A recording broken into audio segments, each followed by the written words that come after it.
bringing that back to like the right wing thing, like propaganda through pop culture. So one of the things I learned, or like one of the quotes I found frequently, was that the flood the zone strategy that the modern right wing uses. So what they're doing is like exactly that. They're trying to overwhelm you. They're trying to Yeah. basically, like, they're not trying to push you toward any specific kind of consensus. They're trying to muddy the water so that consensus, you can't form a particular consensus. You can't discern between what's good and what's bad for you. Everything is bad for you, so you might as well Yep. vape a little. Mm-hmm.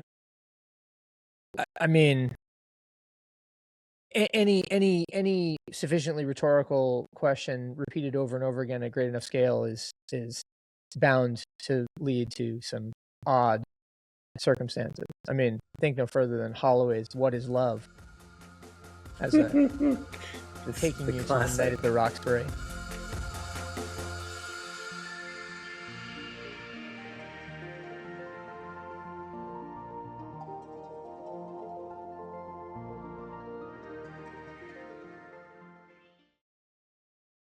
Hip replacement, episode 48. Beautiful day here in New York, Kyle. We're touching 70 degrees on the Fahrenheit scale. So I don't Lovely. know. I'm holding on to my cardigan for dear life at the moment. But But hey, look, maybe it's a good thing. I know you guys have been very frozen for a long time. I experienced some of that. I get it. I was just in Paris where it was like spring, which is wild because it's not springtime here in Barcelona. It was it was wild. The weather there was better than it was here. I'm not asking questions. I enjoyed it. I'm not thinking too hard about the trees blossoming and there not being coats. Anyway. we'll talk all about the lack of coats for Paris Fashion Week in a minute, I'm sure. But Ugh. Kyle, we're here with Jenny. Yes. But tell me more. Yes. So we're joined by Jenny Chang, who is a writer, strategist, and cultural researcher in New York. So right down the street from you, who probably has similar thoughts on weather, which we can unpack to that point. She also writes a newsletter, Constellation Theory, and she's here as a sort of like connection / recommendation from former guest James Watley. Welcome, Jenny. Nice. Hey, nice to be here. So, does that mean you're going to tell us all about block-based toy systems, Jenny? I don't work there anymore. It was a contract, but I can tell you about the car that I launched while I was there. I mean, wow. It feels like now is a good time to talk about cars because we just heard from BYD that they have electric chargers that now charge up EVs as fast as gas. Wow. Oh yeah. Is that the battery changing thing?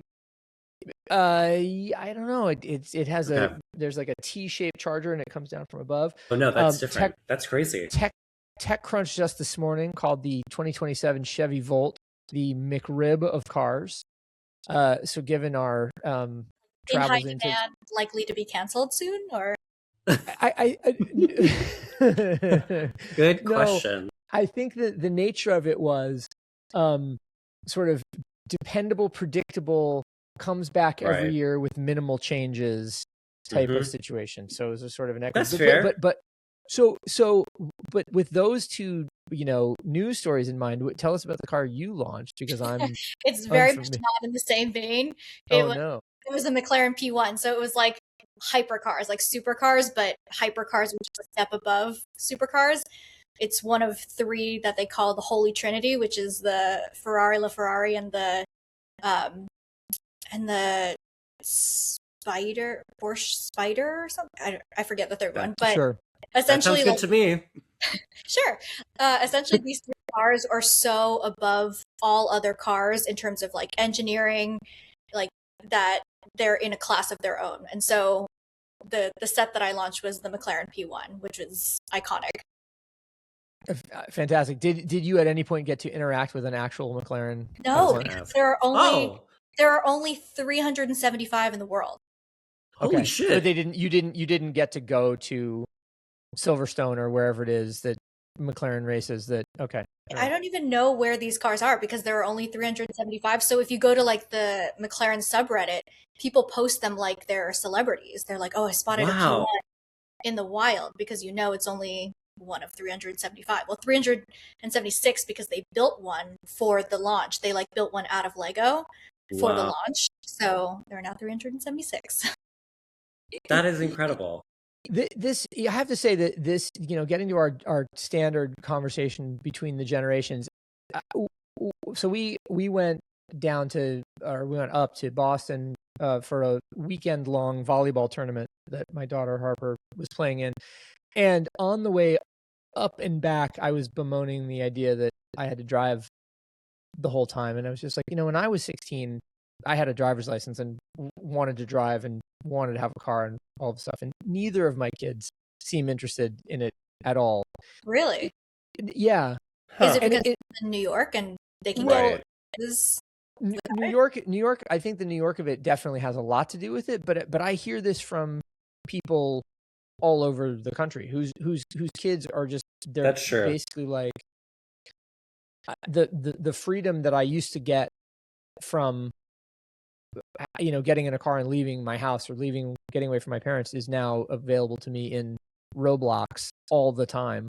So I mean, that I think is that interesting. sorry, part of that is the lack of third places, right? Like kids, where are kids gonna go now? Like yeah, mall, that kids don't go to the mall anymore. Like I don't know. I don't even know where kids would hang out nowadays. But I also think it's something like Jenny, you sent this story about, about nostalgia, about like this sort of like young people nesting. And I do think that sort of, it's not the same, but it's not the same. The stories of like, younger people who aren't going out as much and aren't doing as many things, and sort of like home is where the heart is taken to like a crazy higher degree. Like I'm not surprised with that, but I also think, it's funny living in LA and having lived in LA and just being back in LA. A lot of my younger friends, like, they don't drive. Like they do alternate means of transportation, a la walking, taking the bus, other things. But like there are friends I have who just like in LA, yeah. I mean, I did the same thing too, but I did that like out of like, You politics. walked I was like, not the Yes. bus. I did Yes, I took the bus, I biked, I walked, I took the metro. I did everything but drive. We had one car between my partner and I, and he had to drive to Glendale, and I biked everywhere else, or took the bus. Shout out to the LA Metro. Big love. But anyway, all that being said, is that like people, Okay. there are young people who are not driving, obviously, but I think it's just like, I wouldn't say it's a political statement, but I wouldn't call it laziness. Sorry, but it's something. It's I don't know how to place it. I don't know, but it is there for sure. Yeah, look, I think it has a lot to do with. I mean, first and foremost, the cost of cars is much higher than it was when we were kids. They, you trade that for the fact that they are more reliable, that people own them for longer, but nonetheless, they are much more expensive. So they're probably harder to achieve from that standpoint. Second thing is the freedom, perceived or actual, that a car provided physically is now can be transposed to some degree into these kind of virtual freedoms, right? These worlds that people can participate in, that their parents or their undesirable peers or whomever can't access. And then beyond that, there are all of these other solutions for transportation, right? You have electric bikes, electric scooters, you have ride sharing, obviously, you have better public transport or safer public transport, at least in the case of major metros. And so probably all of those factors figure into it. But then the other thing is just like, does a generation of kids raised by helicopter parents feel intrepid enough to take the wheel and determine their own, path? Well, I was going to say is that I also feel like another thing to that point in ways, and also into, larger secular culture, is like the lack of like milestones for teens in a way, or for kids in general now, is like, when I was in high school, and granted I was in the South, which is a very different relationship to cars in general, like getting your license was a big deal. Like people would like have more or less a party when they got a car. Like it was a big Right. thing. And like now I don't think that that sort of excitement or freedom comes with it, because you have it in a lot of ways, and a lot of adult things you have access to. Yeah, I think that's something that like is definitely part of culture now, for sure. Well, so Jenny, I guess the question then for me is like, and I know we didn't expect to be talking about this, but the in that project, did you ever get the sensation from anybody involved that there was a like get them while they're young impulse Right. to creating mystique or behavior or collectability around cars? I mean, I'm sure that's part of the strategy for other cars, but for this specific car, it was very much aimed at adults because the set was very expensive, and it was like the kind of sets that they advertise to you, like, oh, it's a relaxing thing you can do with your hands and there are no screens involved. It's very much like not that. Like it is something you can do with your hands, but you got to be like head down focused, like not talking to anybody. They said the minimum build time for like even the most experienced people was like 17, 18 hours. So it's not just like a fun casual thing you do while you're watching TV or something. Right. Yeah, we're not replacing the folding of laundry with the Yeah. Lego McLaren P1. Okay. No. Yeah, fine, building a fair enough. McLaren. What I was going to also say too is that like I feel like the life size nature of it too, or that part of it is like, you know, it also speaks to who is buying that sort of car, interested in that sort of car. Like that is, granted there might be some kids, sure, some like young gearhead, but like I do think that is probably the more of the kidification play, is like, which is also really interesting, is that like the kids now don't have milestones, but the adults are sort of like so fixated on the milestones they had as kids, which is not new, but that's a very sort of, I think, definitive millennial trait, which is very weird.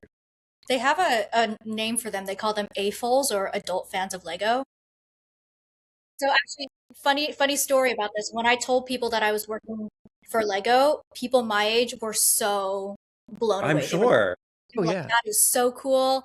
That's like the coolest thing. Like anybody my age or older, I'm 32. Anybody my age or older was like wowed. We told my cousins who are 17, 18 now, they were so unimpressed. Real okay. It's funny you say that, because my partner, who, granted this is a little bit different, my partner who worked at Disney for a while, similar reaction. Like I feel like there are certain brands, I mean, granted, like maybe not the age thing, but like certain brands, it's like, whoa, you pierced the veil. You got to touch God's face for a moment. Well, this is also, I mean, to my mind, gets into the situation where as an adult of some experience in the job market, let's call it, you have a sense of the fact that some jobs can be fun and some jobs are not fun, and that the idea that somebody who has a job that would be perceived to be fun, it's like that's the aspirational state, right? That's where you want to be. You want to be working at something, you know, that's cool and seems fun, and you know. Anyway, Making toys I all bet day. That's what you're doing, Yeah. right? You're just making toys. we've But seen it's Elf. also like We know what it's like. my mom was visiting recently, and she took my sister, my 24-year-old sister, to a store in the mall that had like blind boxes, that had like plushies and stuff, and my sister loves that kind of thing.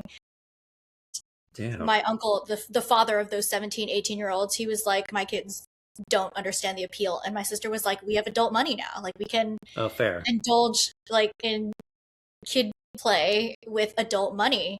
Right. Versus like, I don't think that holds the same kind of nostalgia for 17, 18-year-olds. Yeah, it's funny you should say that, because I think that there are parallels in all of these collectible markets in some way or another. It's the same with, or it's not the same, but it's a similar thing with sneakers, for instance, except that those toys probably are less of a signifier of knowing and, you know, cool than something you can wear as a teenager, right? But they occupy the same level of like treat fulfillment and you know, youthful the manifestation of your youthful wishes in a way. It's the thing that I find interesting about this is that as dumb and one note as a lot of the blind box and collectible stuff I find personally, it's not going away. In fact, I just read this morning that Labubu is about to open a 10,000 square foot flagship store in LA, and that it joins a portfolio of 600 stores in 18 countries. I knew Labubu was big as a fad. I did not know it was big like that as a business, and that to me is, indicative of this whole thing I having mean, real legs, like little short, stumpy ones, but real legs yeah, nonetheless. fair. I mean, Pop Mart, as we know, is huge. Like, I did see the Pop Mart at the Century City Mall, and there were giant Labubu things. It was not that packed in there, which my first thing was like, how are they making a movie out of this? That's not my financial decision, but okay. And then literally yesterday we were walking the Marais in Paris, and like there's a huge, like, it's not necessarily Pop Mart, but it is a Labubu like exhibit that like is about the sort of like the history of the monster or something. It was something signifying some sort of celebration or something. You would have guessed that there would be a line around the block. Nobody was going in there.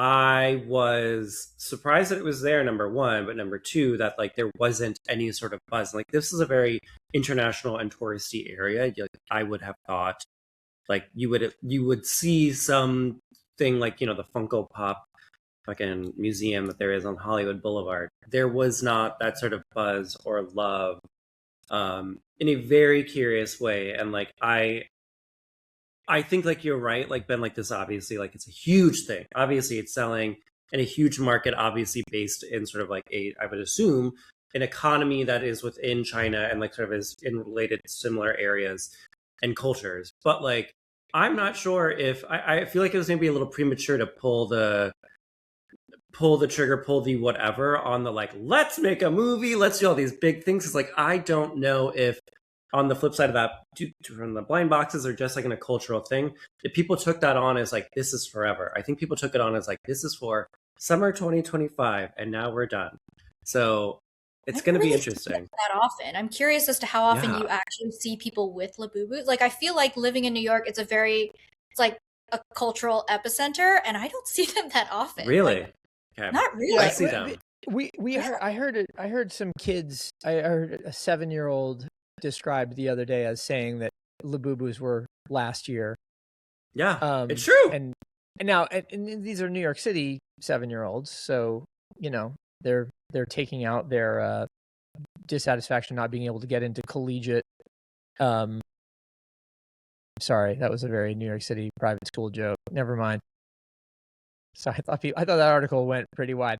Anyway, they may be a little bit more jaded than the kids otherwise. But well, speaking of New York City kids, let's move to another topic that we talked about a little bit, which is the aggressively cool kidification of Tucker Carlson's merch. That was crazy. I saw that and it's like, damn, these are actually really funny. Yeah, they're good. Yeah. He cooked a little bit. Tucker Carlson for the first time cooked. So for those that are not familiar, Tucker Carlson, the conservative commentator, released a series of merch items through his web store.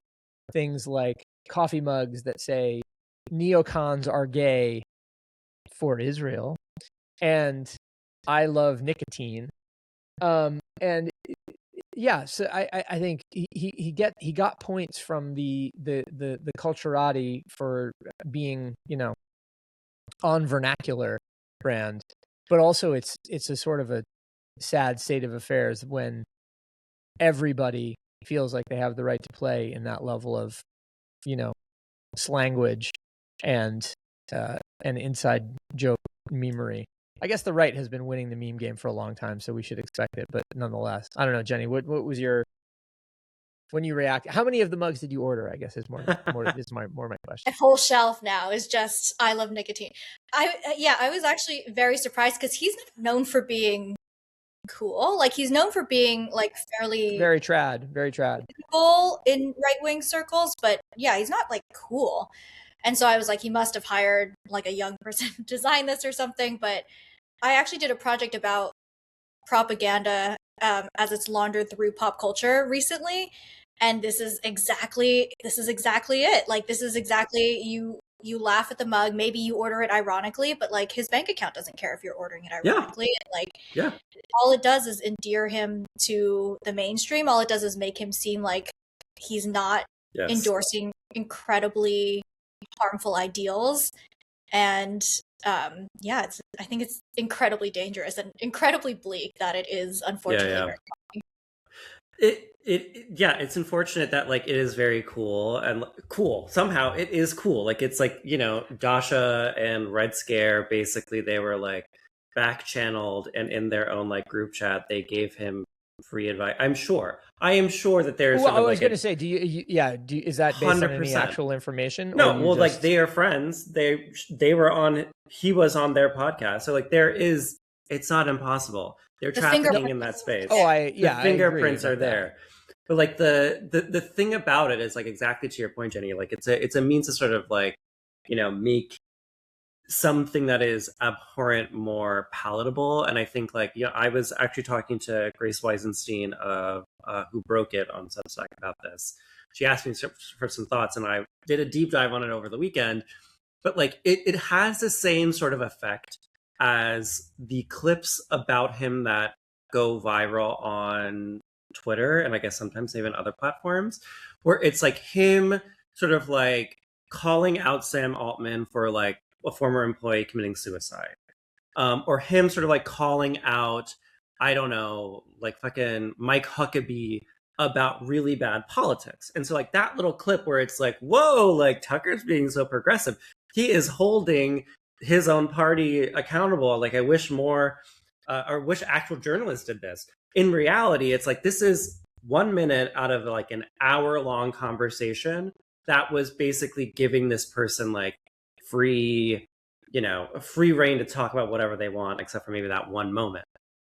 And it functions in a similar way where like it works on a clout level. And like, I think it's smart to do that given like, you know, the state of Trump world and Fox News and Fox viewership is like, those people are getting old. They're not getting younger. This is not for them. You have to sort of like get the young people, especially towing the line when like younger like Trump people are disillusioned with him and maybe jumping ship. So like, it's very much like, to me, it's doing that in a way that like it is actually like the gay stuff. Hilarious when I wear it. When like the guy went to high school or college wears it, absolutely awful. And like Right, it is. I found this on the website. I'm assuming it's on every like item. He has a disclaimer, which is basically like something to the effect of like, stop hitting yourself, like if you're offended by this. But this is what it says: at the heart of everything we do is our firm belief in the dignity of the human person. We will honor your God-given dignity by always telling you the truth, and in so doing, we will once again prove the iron law that true things prevail. So it's like, yeah, you can say this is offensive because this says gay, and you can say this is like really cool because it's like making fun of gay people. So it's like, oh my god, it's like he nailed it, unfortunately. I mean, my friend who works in media literacy and has studied the far right extensively, like, he said that the death of Charlie Kirk created a vacuum. So now all these people are looking to fill it, like looking to be like the hip, more moderate position that like gets young people into the right wing movement. But I saw a tweet that was like, I don't know who needs to hear this, but you do not under any circumstances have to hand it to Tucker Carlson. Right. Which I agree with. Yeah.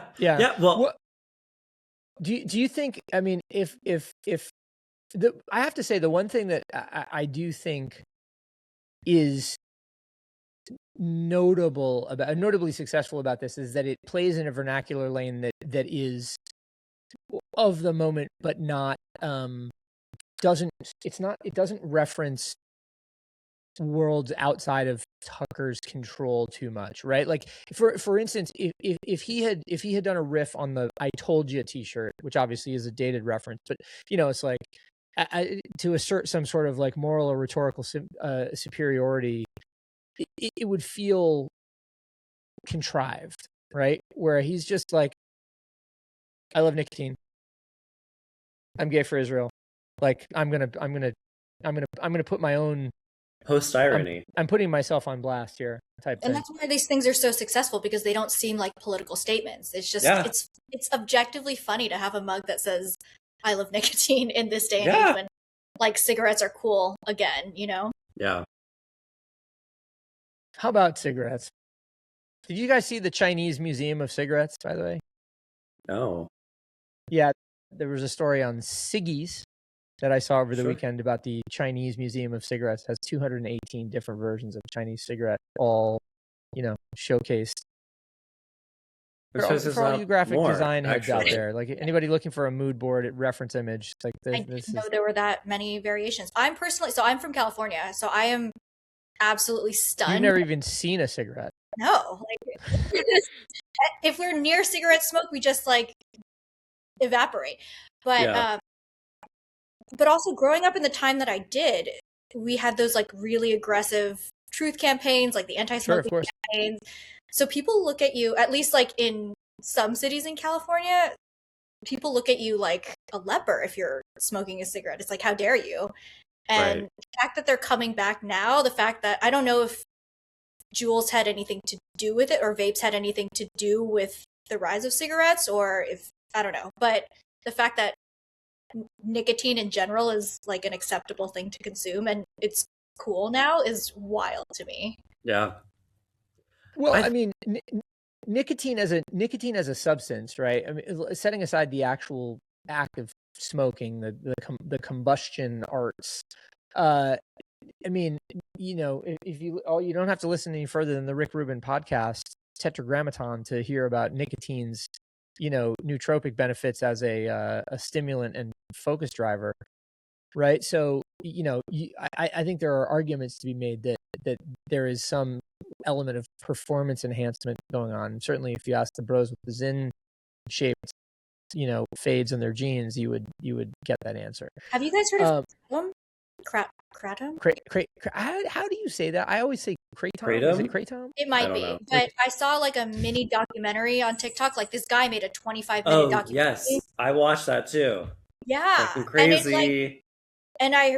My first thought, it made me feel like a million years old, and I was like, "What happened to old school drugs? Like, what happened to just like doing cocaine?" And like, it's pink now. Like, it's called 2C, and it's pink now. Where these things came from, or like or how people thought that they were above that kind of addiction. The interesting thing, I mean, in some respects, is that there aren't more of those things out there. Like the chemist and television presenter Hamilton Morris has done a bunch of work. In fact, I think he's almost got a PhD in it now. Has done a bunch of work synthesizing drugs, right, which are intended to be hallucinogenic or intended to be recreational or intended to be whatever it is. And it's just kind of simply a matter of chemical combination in the laboratory. So the fact that there aren't a zillion of them is kind of surprising, right? Because, it doesn't take that much to cook up Albuquerque's death meth, right? As we've seen from Breaking Bad. All you have to do is understand a little bit of organic chemistry. I mean, I think for this one, the appeal was that it didn't seem like a drug. It was just it was positioned as like a natural stimulant, like focus aid. So people were like, "Oh, I'll just use this for my exams or whatever." I don't know. People used to use Adderall for. I mean, so that was series producer Campbell just chimed in saying that kratom is apparently also an opiate alternative for people who are weaning themselves off of the OxyContins or worse. But it's one of those things where it's like that. I can agree, and I think it's a lack of imagination. However, I do think we are in a culture now where like drugs we're so desensitized to drugs. Like literally everything is a drug in a lot of ways now. Social media is a drug. Peptides are drugs. People can get their weeds. Like people are still doing coke. Everything is a drug now. Everything is bad for you. Everything is good. So it's almost like we're in this like post-drug space, which like I don't know what to make of it, but like it's to that point of like, if I wanted to because I wanted to be more hard or soft. Like I could like take some testosterone or estrogen, or I could like get some microdose some shrooms so I can think. So like it's funny that like the cigarette is the taboo thing because everything else is supposed to help you, but is also a drug.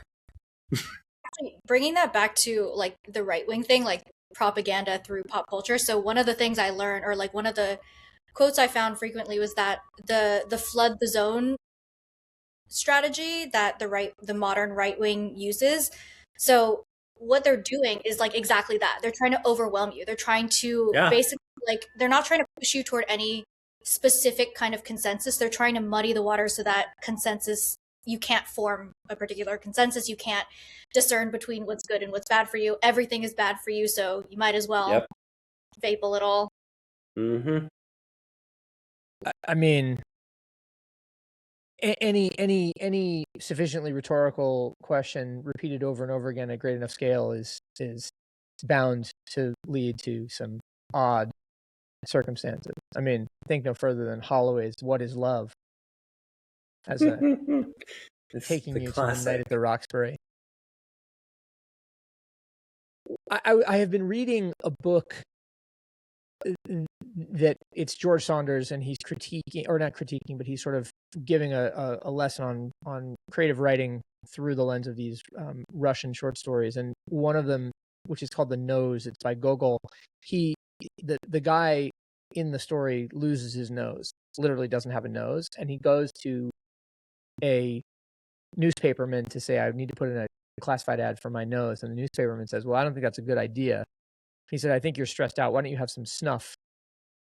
Which is tobacco you used to snort or something? What is snuff exactly? Anybody know? My point is these drugs can fall out of favor and just disappear from Isn't the brand was snuff? I thought snuff was the brand. No, snuff in that case was a granule. It was a granulated substance that you would sniff, and it would do things to you, like make you feel a type of way. Like clearly in this context, it would have made the man feel calmer, but he didn't have a nose, so he couldn't have it. I guess I'm thinking of Skull. Is that what the Skull? Well, Skull. no, I mean, but snuff. The word snuff was different. Associated with it was associated with tobacco pouches for sure, but I don't know why, and I don't think it's the same thing. Huh. So my point, Jenny, is today's kratom is next year's snuff. God. Speaking of next year's snuff, it was so exciting. 2 years ago, we had Michael Ryder at Celine. We had Ralph, the resurgence of Ralph. We had all of these pops of color. Everything looked like it was going to come back, and there was going to be exuberance in fashion again. And now we've got CBK, and everybody wanted to do quiet luxury.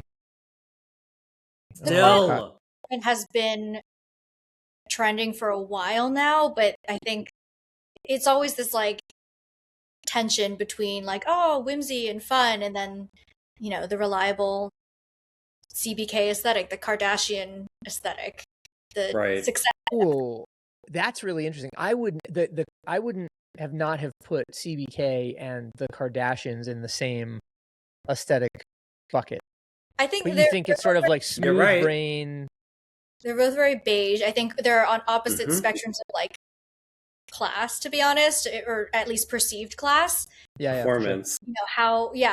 How you display your wealth.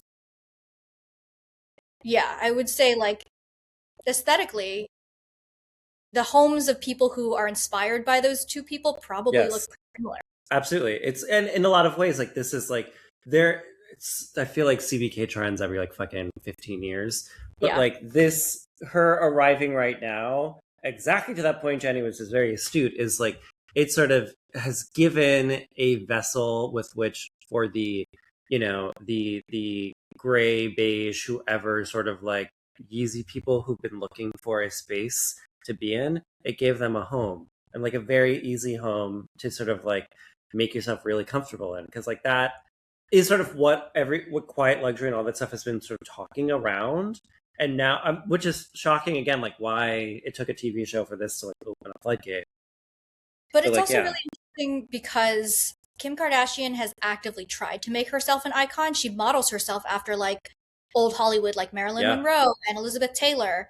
But she's iconic for completely different reasons Yes. versus CBK was naturally iconic. She didn't try. She, in fact, apparently actively avoided the spotlight. And it's just like she would have hated this. Like She would have hated this. Selling out her headband at the Bigelow Pharmacy. Like she would have hated people like trying to dress like her. When the coastal grandmother aesthetic was trending a while ago, people were like, this is not like this is exactly the opposite of what the coastal grandmother espouses. Do you know what I'm talking about? Like the Martha Stewart, Ina Oh, Garten. yeah, of course. Yeah, so like you can only get that aesthetic if you live it. You can only and that's why like buying a linen shirt is not going to make you look it's not going to give the same impression as Ina Garten wearing a linen shirt. I don't know. I mean, I would challenge that. How you like me now? So For There those you go. for those not watching this pod, I just turned my baseball cap around and was wearing it backwards, JFK Jr. style. Well, that may be true, Jenny, but it doesn't stop the throngs of people going to the one remaining Indian restaurant on First Avenue with all of the lights. I don't know if you guys saw pictures of it over the weekend, but the restaurant where the Indian restaurant scene is filmed now has a line out the door all the time, which is, I mean, on the one hand, it's kind of great because it's like you love to see small business win, but man, I'm betting they didn't anticipate that. No. whenever I see a really long line in New York, I usually assume it's because that place went viral. Something. Oh, okay. I was going to say it's because of CBK. Not untrue. I suppose. Well, it is interesting to me that the cosplaying of refinement at a moment of it coincides with this moment of global uncertainty around AI, the war, all of these things. And I think that may be a part of it too. One thing I wanted to, speaking of comfort core, one thing I wanted to raise with the two of you and get your reads on. So I was watching a live conversation between former guest of the show, Casey Lewis, and Tom Bettridge, who's the editor-in-chief of ID. And they were talking about the cyclicalness. What's the word for that? Cyclicality? Cyclicality. There we go. Thank you, Kyle. And thank you, series producer Campbell, for chiming in.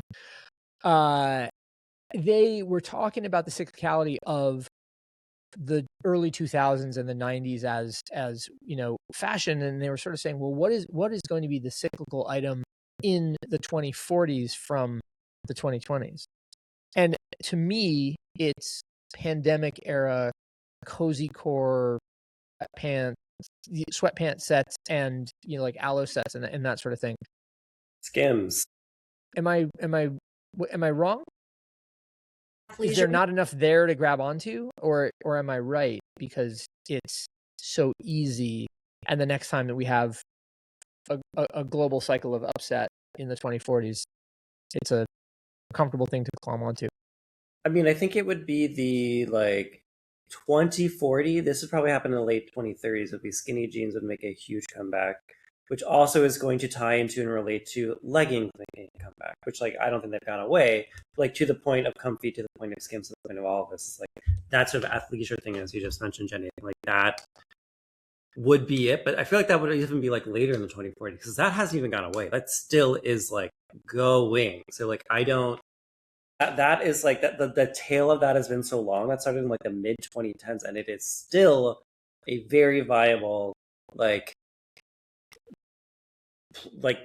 It's still going. It's shocking to me, and the idea of anti-hard pants speaks exactly to that. I feel like now it's more. I mean, now it's more tied to boutique exercise than it used to be. Before it was just I want to wear pants, and so I'm going to wear leggings, and it was a very specific subset of people that did that. And now it's I'm on my way to a Pilates class, a reformer class, or whatever. Yeah, but I actually, it's funny because like I'm not even sure like to that point like what the I feel like this is my feeling. I felt like this most of this decade for a while. That like I don't think that there's any novelty or innovation or anything in the fashion space. I feel like it's just like we're just obviously recycling. But I do think like in looking back in the future from looking at now is like, are people gonna be like, oh man, like ChatGPT, like I have this thing and I'm gonna wear a mask? I feel like those sort of like the accessories of life, I think those will come back in a way, but I don't think the actual accessories we wore will, because there weren't that many that were novel. Like the people dressing now, they look like they were dressing in the 2000s and in the 2010s. Like there's sort of a blur, a smudge, and that smudge will continue. Well, the funny thing I see about 2000s fashion coming back is that whenever people post outfits saying like, "Oh, this is Y2K inspired," you get all these millennials and Gen Xers chiming in the comments being like, "That is not what we looked like back then." Like you had to be Right. like much less polished. And I think that's what's so interesting about like the 2020s is that and kids who are growing up around this time is that like there's a real struggle to form an identity because all you have to go on is like previous generations. Like it is really genuinely difficult to form your own opinions, form your own identity because there's just so much input all the time. Like How do you see that? Do you see so it's the volume of input that you see as being different from the past? Because in the past we only had previous generations to form our. yeah, but we had like I think like the scale of everything. Like now, so the example I always use is like TikTok, obviously. You had no idea back in the 90s or 2000s what other people your age were doing. The only thing you saw was like maybe your friends and what you saw on TV and then maybe magazines. And now we can see what people are doing in other countries.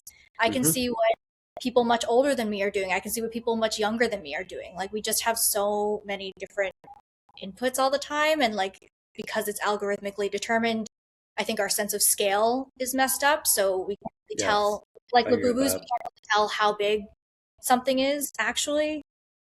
Right. The yeah, I hear you on that. I think the interesting thing though is also the way that the effect telescopes minute differences that then come into scrutiny. Like maybe the things that we now associate as cores were details that would have just gone unnoticed before. You know what I mean? Yeah, Like absolutely. maybe we're no less monocultural. It's just that the specifications we've clicked in, 3 apertures and we now see this stuff better.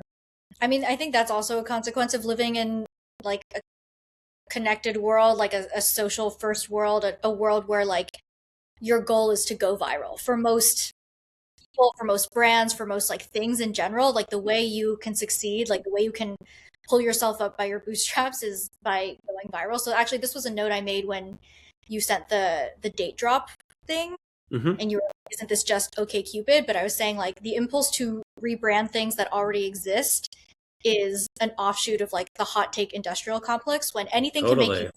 And so there's a race to coin the next viral thing. There's a race to like brand the next thing. Like even if it already exists, but there's a race to define it, because once you do, if it goes viral enough, you can trademark it, you can make money off of it. I think about like girl who got Brittany Broski, who got famous from literally just like a meme of her reacting, and now she's built her own like media empire. Like that's crazy. Like I can't think of like another example, another parallel in back in the day of like how that would have happened.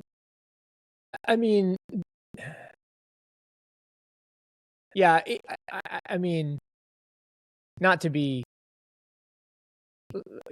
like awful about it, but the Elephant Man, like people with extreme physical features, right? Or people with like extremely rare characteristics. There has always been some level of documentation, veneration, branding of those people for better for worse, right? Obviously, price but price of fame back then was like humiliation a lot of the time. Think about like Absolutely. reality fame, like America's Funniest Home Videos, like people who I did mean, one weird thing on the internet and then were on yeah. Ellen talking about it. But that was like that. I mean, to the point, like that's like they're exactly connected. The thing that I thought it was like, there was in the 90s and the 2000s, which is how you got to Ellen, was like the complex of like the somebody who had the weird news thing, the local news thing, or the funniest home videos thing go viral and then transcend from there to becoming a sort of local news or regional or even national figure. That could be everything from like, the hide your kids, hide your wife person to like, I'm trying to think Antoine. of some. Yes. Yeah. To How the is like, Antoine these days? no idea. I feel like it's probably some like, Christian. Actually, last I heard, I think like he is married and has kids and is straight. I was like, all right, Wow. keep going, Yeah, brother. But like that was like that was an example of that. But I feel like those things did happen in the 90s and the 2000s. Like Joe Millionaire, that's another good example. Like people like that, like they were more rare and odd. They were outsiders, and now like those outsiders are now they're in the White House. Like it's like that is now the other is now everything, as we know, which then means the other is nobody. we are all other.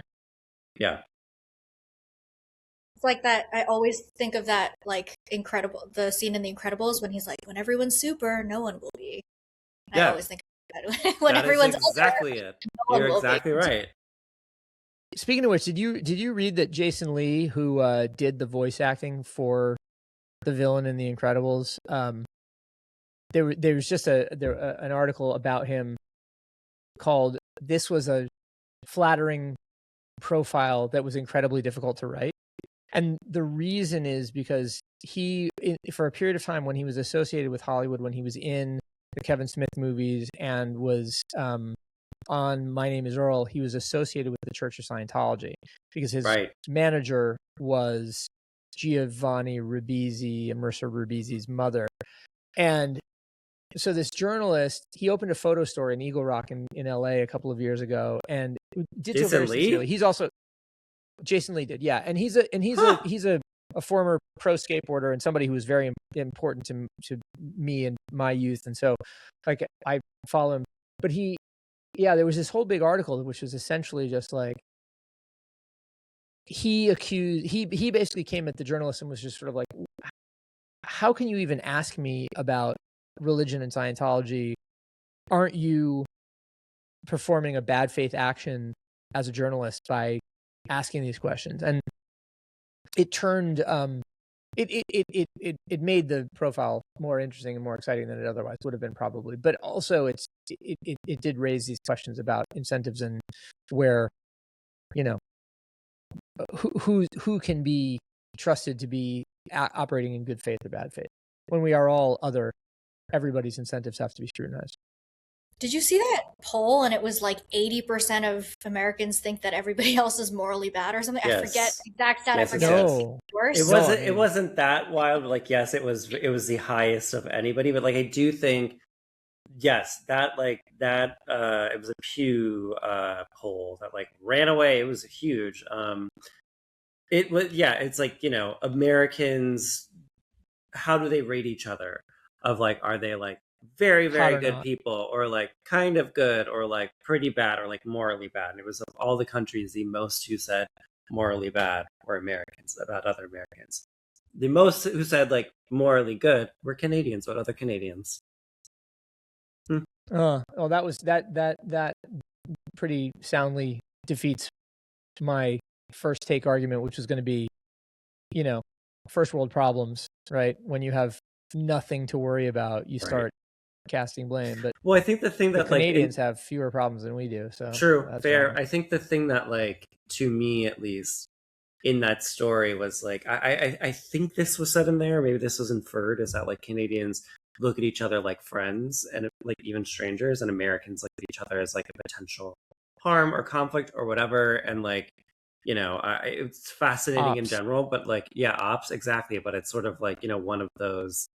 Oh, even more interesting. This is what I was like fascinated by, is like the people who are more likely to say your stranger, your fellow countryman is morally bad, were like Democrat, sort of like left-leaning people. That was shocking to me. And like I do, Really?